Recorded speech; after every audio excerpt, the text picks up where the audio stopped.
વલસાડ જિલ્લા કોંગ્રેસ દ્વારા આજરોજ બગવાડા ટોલનાકા ખાતે હાઈવે અને જિલ્લાના રસ્તા ઉપર પડેલા ખાડાઓને લઈને જન આક્રોશ રેલી કાઢી ચક્કાજામ કરી ભારે વિરોધ દર્શાવ્યો હતો।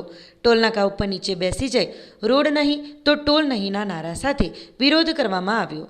મોટી સંખ્યામાં કોંગ્રેસીઓ હાજર રહ્યા હતા। જો કે કોંગ્રેસીઓના વિરોધ પ્રદર્શન દરમિયાન પોલીસ જોડે પણ ચકમક થઈ હતી। વલસાડ જિલ્લામાં રસ્તા ઉપર પડેલા ખાડા તેમજ નેશનલ હાઈવે નંબર 48 પહેલા જ વરસાદમાં ખરાબ થઈ જતા તેમજ નેશનલ હાઈવે નંબર 48 પર પાડી નજીક ખાડાને લઈને એક યુવકનું મોત થયા બાદ લોકોમાં આક્રોશ ફાટી નીકળ્યો છે અને આજરોજ આ સમગ્ર ઘટનાને લઈને જિલ્લા કોંગ્રેસ દ્વારા મોટી સંખ્યામાં કોંગ્રેસી કાર્યકર્તાઓ સાથે બગવાડા ટોલનાકા ઉપર વિરોધ પ્રદર્શન કરવામાં આવ્યું હતું। રસ્તા રોકવા આંદોલન સાથે ટોલનાકા ઉપર કોંગ્રેસીઓ નીચે બેસી જઈ વિરોધ દર્શાવ્યો હતો। જો કે આ સમગ્ર ઘટનાક્રમ દરમિયાન પોલીસ સાથે પણ ચકમક થઈ હતી। કોંગ્રેસનું એક જ સૂત્ર હતું, રોડ નહીં તો ટોલ નહીં, પહેલા રસ્તા બનાવો અને ત્યારબાદ ટોલ આપવામાં આવશે। સરકાર સામે ઉગ્ર વિરોધ અને સૂત્ર સાથે કોંગ્રેસે આજરોજ જન આક્રોશ રેલી સાથે વિરોધ દર્શાવ્યો હતો। નેશનલ હાઈવે નંબર 48ની ખસ્તા હાલતના વિરોધમાં અગાઉ પણ બગવાડા ટોલનાકા પર ટેક્સી એસોસિએશન અને ટ્રાન્સપોર્ટ એસોસિએશન દ્વારા પ્રદર્શનો કરવામાં આવ્યા હતા, જે બાદ નેશનલ હાઈવે ઓથોરિટીએ રોડનું સમારકામ હાથ ધર્યું છે। સમારકામની પગલે ટોલ પ્લાઝા પર 5 થી 6 કિલોમીટર લાંબો ટ્રાફિક જામ લાગ્યો હતો। જિલ્લા કોંગ્રેસ મારફતે આજે વલસાડના ટોલ પર એવો વિરોધ અમારો છે કે જે હાઈવે પર જર્જરિત જબરદસ્ત જગ્યાએ ખાડા છે, એ ખાડાઓને સરકાર પૂરશે નહીં। લોકોને ઘણીવાર ફરવાનો મોકો મળે અને મોટરસાઇકલ પર જાય તો ત્યાં આગળ એને મૃત્યુ પણ થાય છે, એવા સંજોગ ઊભા થયા છે ને એ નાતે વલસાડ જિલ્લા કોંગ્રેસ સમિતિ દ્વારા એવો વિરોધ કરવામાં આવે છે કે ખાડા નહીં પુરાય તો ટોલ નહીં, રોડ બંધ તો ટોલ નહીં।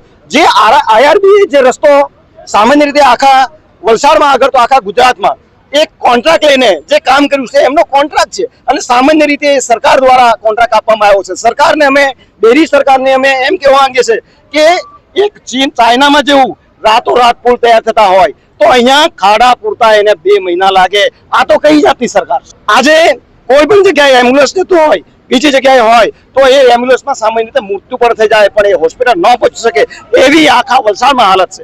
અહીંથી માંડીને કપરાડા સુધી, અહીંથી માંડીને વલસાડ સુધી, અહીંથી માંડીને સામાન છે મોટા પુંડા સુધી જે રસ્તાઓ છે, જે હાલત એવી છે કે જો મેં જોઈ શકો છો ને એ નાતે જિલ્લા કોંગ્રેસ માટે જબરજસ્ત વિરોધ કરીને આ તંત્રને જાગતું કરવાનું કામ અમે કરી રહ્યા છે અને એ નાતે આ વિરોધ રોડ પર થઈ રહ્યા છે અને એ અવિરતપણે આ વિરોધ અમારો ચાલતો રહેશે। આભાર।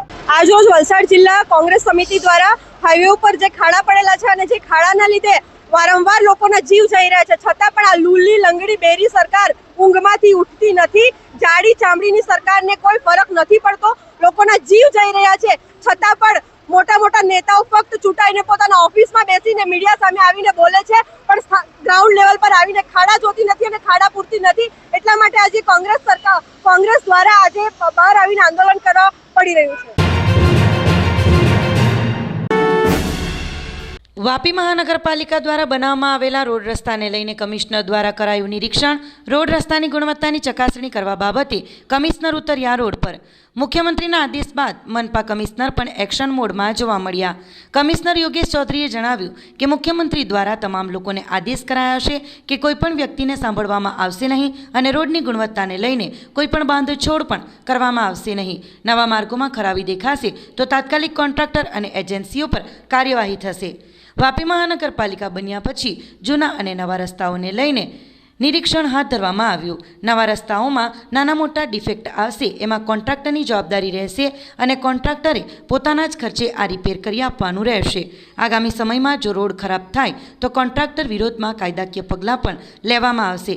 નવા રસ્તાઓ બનાવી રહ્યા છે, વરસાદ બંધ રહેશે તો કામગીરી ઝડપથી ચાલશે અને જૂના રસ્તાઓ જે તૂટ્યા છે ત્યાં કામચલાઉ વરસાદને લઈ ખાડાઓ પૂરવામાં આવશે અને બંધ રહેશે તો ડામર રસ્તા બનશે। મનપા કમિશનર દ્વારા વાપી તેમજ 11 ગામોના રસ્તાઓ પર સ્થળ મુલાકાત કરી ભારે વાહનોની અવરજવરને લઈ રસ્તાઓ કેવી રીતે તૂટે છે તે તમામ જાણકારી લઈ રસ્તાઓનું નવીનીકરણ માટે આદેશ કર્યા હતા।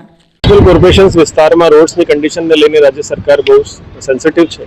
આજે પણ માન્ય મુખ્યમંત્રી શ્રી ભૂપેન્દ્રભાઈ પટેલ સાહેબે બધા કોર્પોરેશન સાથે વીસી કરી અને એમાં બધાને ક્લિયર ઇન્સ્ટ્રક્શન્સ આપ્યું છે કે જ્યાં પણ પોટહોલ્સ હોય, રોડ્સની કન્ડિશન ખરાબ હોય, પબ્લિકની કોઈ પણ કમ્પ્લેન્ટ હોય એને તાત્કાલિક રિપેર કરવામાં આવે. વાપીમાં જ્યાં સુધી વરસાદ છે ત્યાં સુધી અમે જીએસપી અને મેટલ નાખીને રોડ રિપેર કરીએ છીએ અને વચ્ચે ખુલ્લું મોસમ મળે તો બિટુમિનની કામગીરી પણ કરવામાં આવશે. અને માનનીય મુખ્યમંત્રીશ્રી તરફથી ક્લિયર સૂચના છે કે રોડની ક્વોલિટી ખરાબ હોય, નવી બનેલી રોડ્સમાં જે ડેમેજ આવે તો કોન્ટ્રાક્ટર સામે સખ્ત પગલાં લેવાના છે.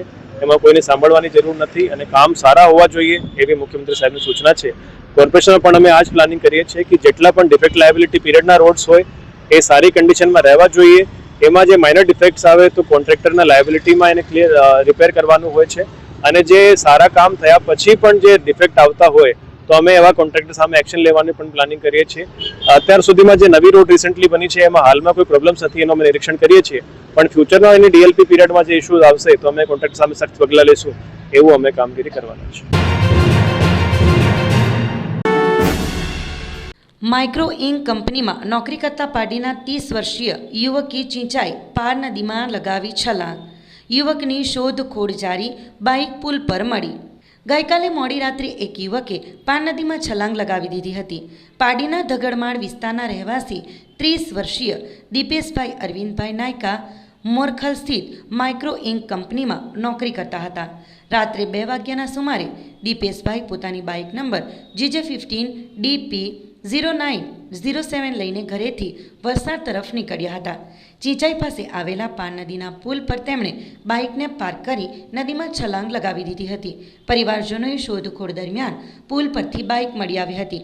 ઘટનાની જાણ થતાં જ ચંદ્રપુર લાઈફ સેવા ટ્રસ્ટના પ્રમુખ સુખદેવભાઈ માંગેલા અને પાડી નગરપાલિકાના સભ્ય જિજ્ઞેશભાઈ માંગેલા તાત્કાલિક ઘટના સ્થળે પહોંચ્યા હતા. નદીમાં ભારે વહેણ હોવાથી તરવૈયાઓની ટીમ બોટની મદદથી શોધખોળ કરી રહી છે. પોલીસે ઘટના સ્થળે પહોંચી તપાસ શરૂ કરી છે.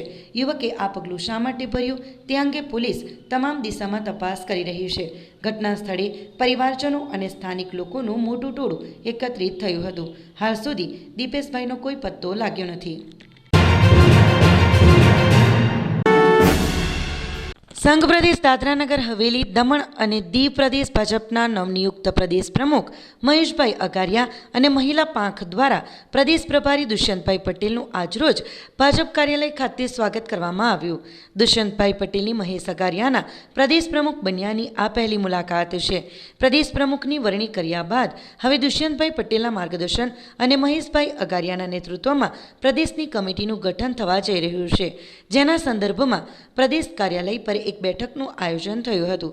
જેમાં પ્રદેશ પ્રભારી દુષ્યંતભાઈ પટેલ, પ્રદેશ પ્રમુખ મહેશભાઈ અગારિયા, દમણ જિલ્લા પ્રમુખ ભરતભાઈ પટેલ, દમણ નગરપાલિકા મેયર એસપી દમણિયા, દમણ જિલ્લા પંચાયત પ્રમુખ જાગૃતિબેન પટેલ, ઉપપ્રમુખ બાબુભાઈ પટેલ, દમણ શહેર પ્રમુખ પિયુષ પટેલ, નગરપાલિકા ઉપપ્રમુખ રશ્મિબેન હળપતિ, કાઉન્સિલર આશીષ કાશી, ચકુ ટંડેલ, જસવિંદર કૌર, અનિતા પટેલ, જિલ્લા પંચાયત સદસ્ય ફાલ્ગુની પટેલ, રીનાબેન પટેલ, મૈત્રી પટેલ, સિમ્પલબેન, ગોદાવરીબેન સહિત ભાજપના કાર્યકર્તાઓની ઉપસ્થિતિ રહી હતી. ભાજપના પ્રદેશ પ્રમુખ બનેલા મહેશભાઈ અગારિયાની અધ્યક્ષતામાં આ પ્રથમ બેઠક લેવાઈ હતી. જેમાં આવનારી સ્વરાજ્ય સંસ્થાની ચૂંટણીને ધ્યાને રાખી આ બેઠક યોજાઈ હતી.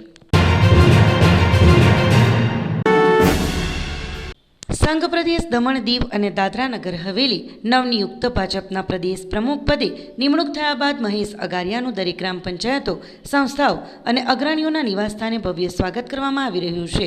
જે અંતર્ગત આજરોજ દમણ ભાજપ સેક્રેટરી જિજ્ઞેશ પટેલના ગેલવાડ સ્થિત નિવાસસ્થાને ભાજપ પ્રદેશ પ્રભારી દુષ્યંત પટેલ અને નવનિયુક્ત ભાજપ પ્રદેશ પ્રમુખ મહેશ અગારિયાનો ભવ્ય અભિવાદન સમારોહ યોજાયો હતો. જિજ્ઞેશ પટેલ અને ગેલવાડ પંચાયત સરપંચ હિતાક્ષી પટેલની અધ્યક્ષતામાં આ ભવ્ય સ્વાગત કાર્યક્રમ યોજાયો હતો. ઉપસ્થિત અગ્રણીઓ દ્વારા પુષ્પગુચ્છ અને ફૂલહાર પહેરાવીને મહેશ અગારિયાને સન્માન સાથે શુભેચ્છાઓ પાઠવી હતી. આ પ્રસંગે મહેશ અગારિયા અને પ્રભારી દુષ્યંત પટેલે ઉપસ્થિત તમામ લોકોનો આભાર વ્યક્ત કર્યો હતો અને આગામી ચૂંટણીઓમાં સંગઠનને વિસ્તૃત કરવા, એકબીજા સાથે સંકલન સાધવા અને બૂથ લેવલે પાર્ટીને વધુને વધુ મજબૂત કરવા તમામ કાર્યકરોને આહ્વાન કર્યું હતું. આ સ્વાગત સમારોહમાં ગેલવાડ ગ્રામ પંચાયતના સભ્યો, જિલ્લા પંચાયતના સભ્યો, ભાજપના નેતાઓ, ગામના અગ્રણીઓ સહિત મોટી સંખ્યામાં ગ્રામજનો ઉપસ્થિત રહ્યા હતા. સ્વાગતમાં આવવાનું તો ભાઈ અમિતભાઈ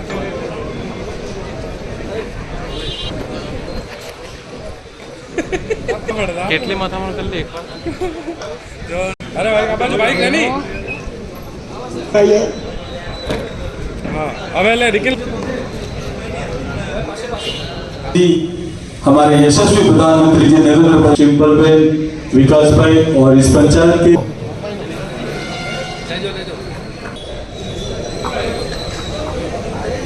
तो कोई पण लेवलનો કાર્યકર્તા હોય ત્યારે એમને સ્ટેજ પરથી લલકાર કર્યો હતો જે આપણે જોઈએ છે કે 4 કોણની અંદર નિવેદન કરું કે એવો આવે ને મહેશભાઈ સ્વાગત કરે તથા જિલ્લા પ્રેસિડેન્ટ જય જય શ્રી રામ ભગવાનના આશીર્વાદ આપજો કે ભગવાન જેને આ નિર્માણ કર્યું ત્યાં હતા રાત્રે ખાલી જવાનું મન થયું કે ચાલો જોઈએ